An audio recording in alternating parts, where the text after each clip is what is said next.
I'm 4-1 meteorologist Kim Adams. Strong to severe storms continuing to move through parts of Metro Detroit, causing widespread power outages, trees down, and lots of damage. I'll track the storms for you in minutes.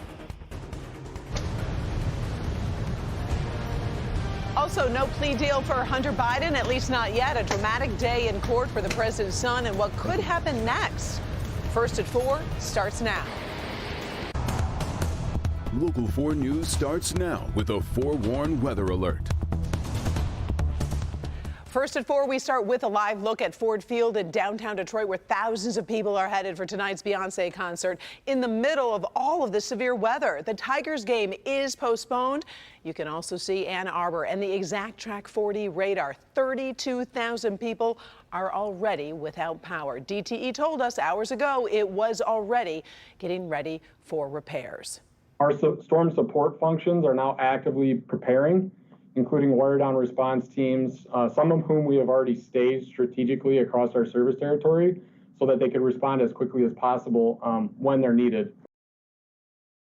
It's a busy news day. One of our crews right now on the road. Here's a quick look at this live drive headed northbound on the Lodge. You can see traffic building on the right-hand side there. Wipers are moving. We're right in downtown. I can tell you it was rumbling through about 15 minutes ago. It is pouring. Good afternoon, everybody. I'm Karen Drew. It is a busy day. We're in the middle of another forewarned weather alert day.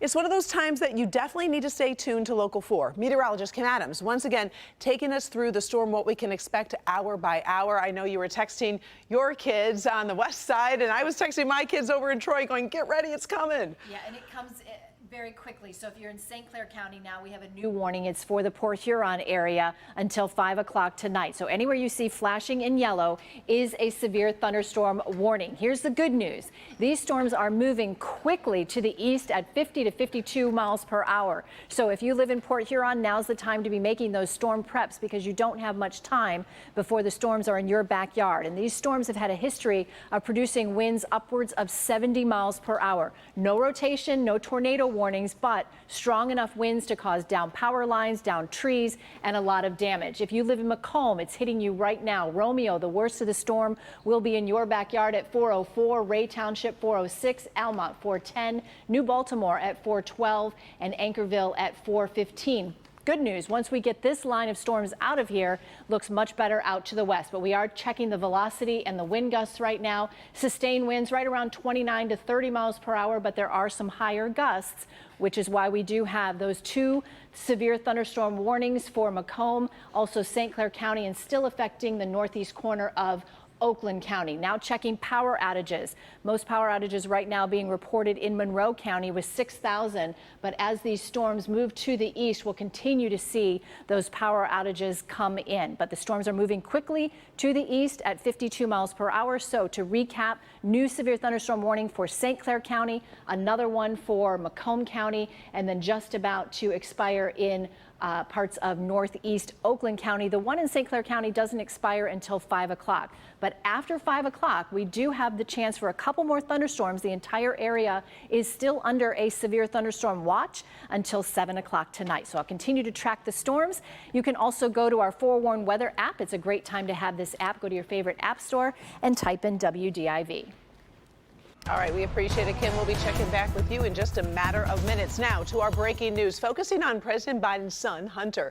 A plea deal on tax and gun charges has dramatically and surprisingly fallen apart, at least for now.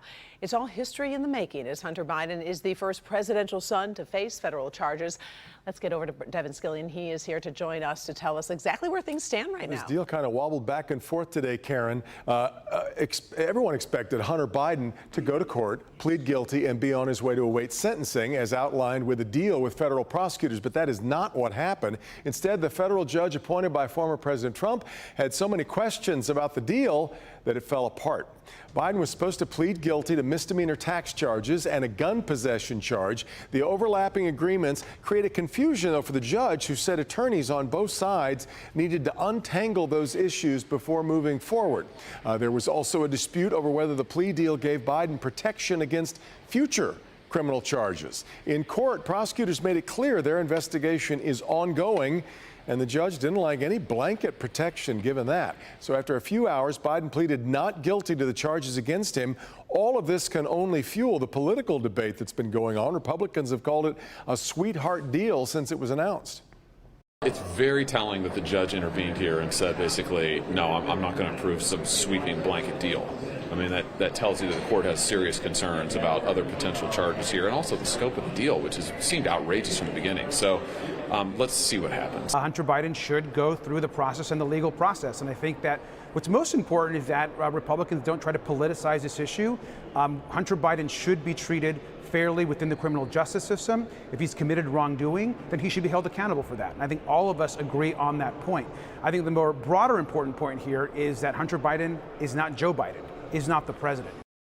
So not where we expected to be. Hunter Biden was hoping to put all of his legal troubles behind him, especially as his father gears up for a re-election campaign, as former President Donald Trump facing his own legal battles. Looks like the 2024 election is going to have a number of legal paths running at the same time, simultaneously. That's a twist and turn. So what is next then for Hunter Biden? Well, the judge gave the defense lawyers and the prosecutors 30 days now to explain why she should accept this deal. So we're still gathering more reaction to this. More coming up when you join us for Local 4 News at 5. All right, we appreciate it. Thanks, You got David. it. Well, music lovers are remembering the talented and also troubled Sinead O'Connor this afternoon. She burst onto the scene with this unforgettable song. 'Cause nothing compares, nothing compares to you.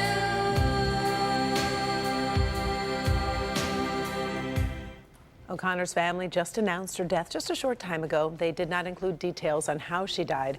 O'Connor is also remembered for tearing up a photo of the Pope on Saturday Night Live. Her dedication to social issues, also mental health struggles. O'Connor was 56 years old. Well, the woman accused of killing an MSU student in a fatal hit and run will go to prison. A judge ruling today that Tubton Sue Howson will spend 1 to 5 years in prison for failure to stop at the scene of an accident resulting in death. Howson hit and killed 22-year-old Benjamin Cable back on New Year's Day. She never called police and then traveled to Bangkok. She was eventually arrested with the help of Thai police and the FBI, pled no contest back in June. Now, the court heard from Cable's parents before sentencing, and we'll have that part of the story when you join us tonight at 5.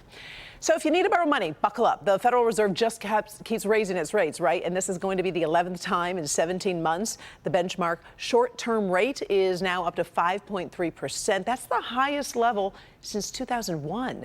The Fed has been working to curb inflation, but if interest rates go too high, well, that can spark a recession. The efforts are having an impact. Inflation has eased to its slowest pace in 2 years. Some Fed officials worry the booming job market will drive up wages, which then can boost inflation.